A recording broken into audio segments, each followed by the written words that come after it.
Good day everyone, I'm Jevan NTC from BSED English Section 2.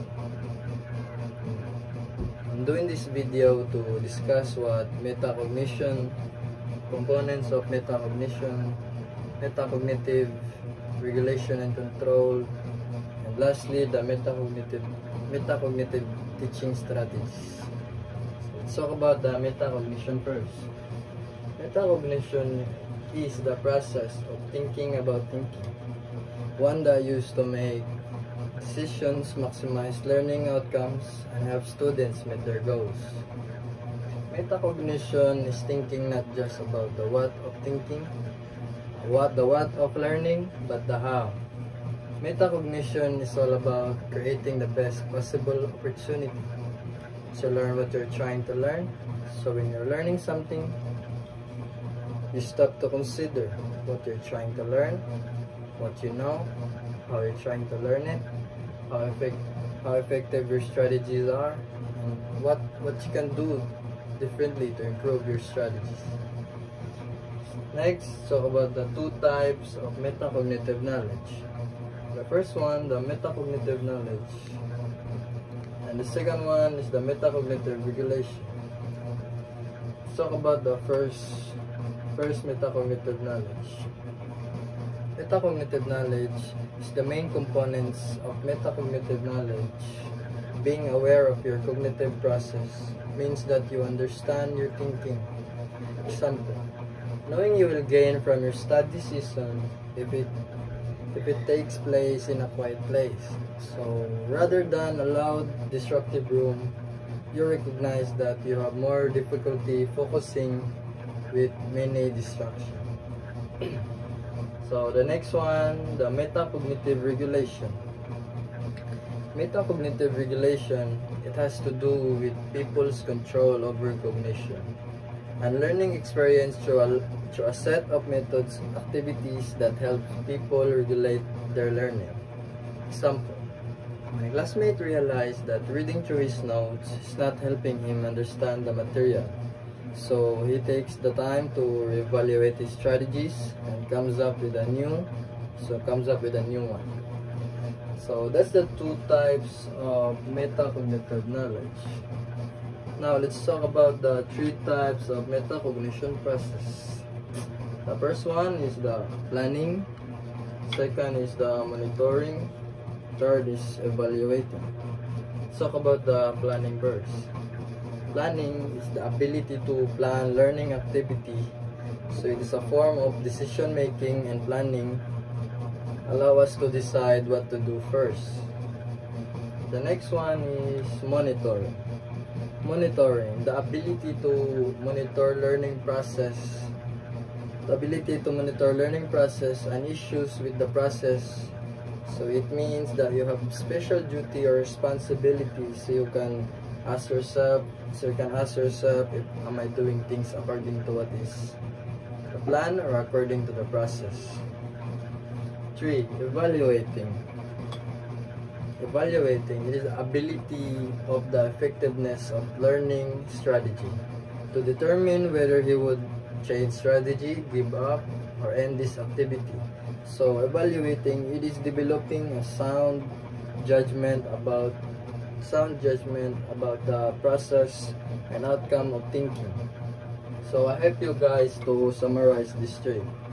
So first, you have to prepare for a plan for effective reading. Then you have to use particular reading strategies and monitor the strategies used. And lastly, to evaluate the reading strategies whether or not it is effective. And the next one is the three components of metacognition: the declarative knowledge, the procedural knowledge, conditional knowledge. Let's talk about the declarative knowledge first.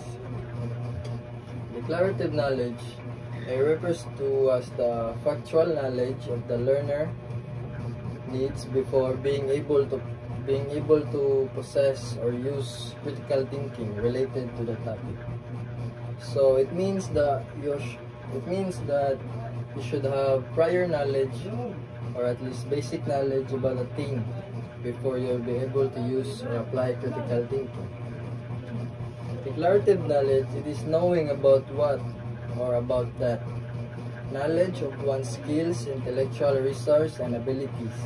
As a learner, there you can organize the knowledge, then create an internal representation of the knowledge. The second one is the procedural knowledge. Procedural knowledge, it is a knowledge about how to implement learning procedures or strategies. So the knowledge involved there is knowing about how. So a high degree of procedural knowledge can allow individual to perform tasks more automatically. So this is achieved through a large variety of strategies. Next is the conditional knowledge. Conditional knowledge is the determination under what circumstances specific process or skills should transfer. So another conditional knowledge, it's knowledge about when and why to use learning procedures, knowing when to use specific metacognition, to use learning procedures and strategies, and why it is helpful. And after knowing, you have to apply and declarative and procedural knowledge with certain conditions presented. So the ability to discern when and why to employ declarative and procedural knowledge.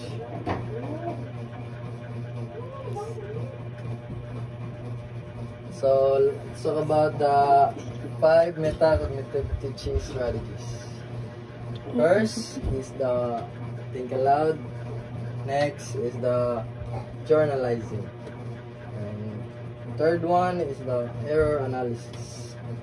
The fourth one is the wrapper.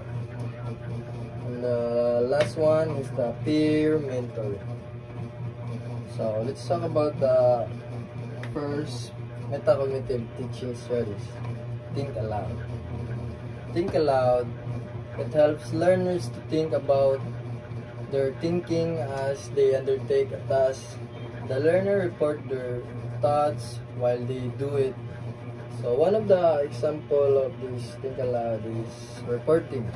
It's like, because reporting, since it allows you to study and express your thoughts.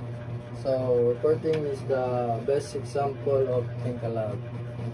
So the next one is journalizing. Journalizing can be used together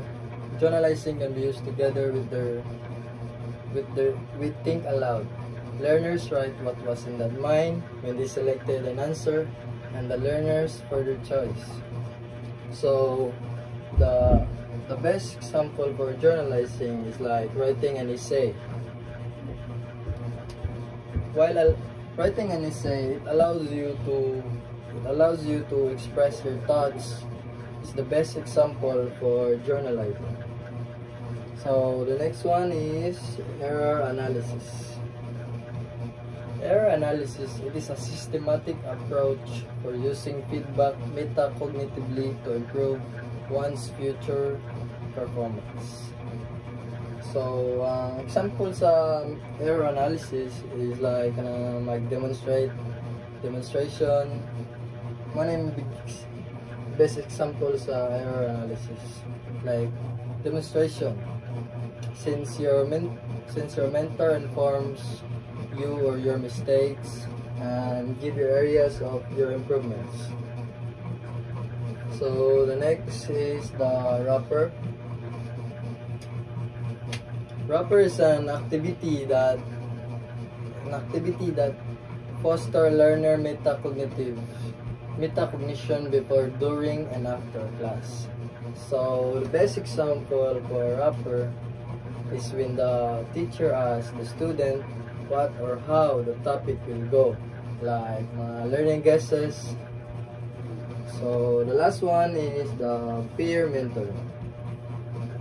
The peer mentoring is proven metacognitive strategy as many learners learns best when studying with peers who are more informed and skilled than them. So, ang best example sa peer mentoring is like mag-group study, mag-group study ka sa mga classmate mo mas skilled or mas intelligent pa nimo, so makatabang sila sa imong mga learning process. Para